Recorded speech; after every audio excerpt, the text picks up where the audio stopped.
Si est-il lors d'un voyage en Afrique du Sud que tout a basculé pour Maryse Gildas, je me suis rendu compte que Philippe mangeait très peu, il part chercher une caméra dans un bungalow et ne revient pas. Là, j'ai compris qu'il perdait la notion de l'orientation, a expliqué Maryse Gildas, ce lundi 22 mars, sur le plateau d'Instant de Luxe, émission diffusée sur Non-Stop People.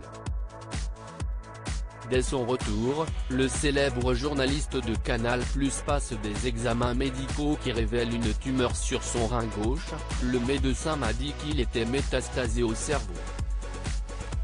Là, j'ai compris, se souvient l'ex-animatrice de radio.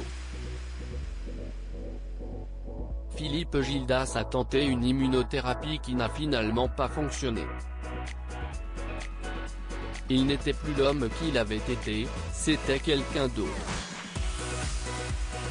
Il s'est évanoui, il s'est éteint tout doucement, précise l'octogénaire.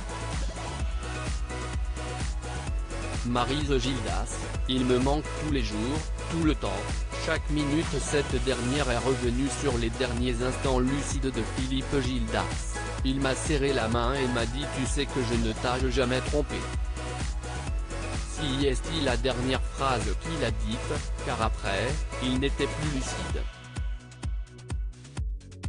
L'épouse de Philippe Gildas reste encore très affectée par le décès de son mari survenu en octobre 2018 à l'âge de 82 ans, il me manque tous les jours, tout le temps, chaque minute. Si est-il terrible. Il m'a fait promettre d'essayer de vivre sans lui, donc j'essaie, mais si est-il dur. Ce qui est le plus dur, si est-il la solitude, le manque de lui, a-t-elle confié à Jordan Deluxe.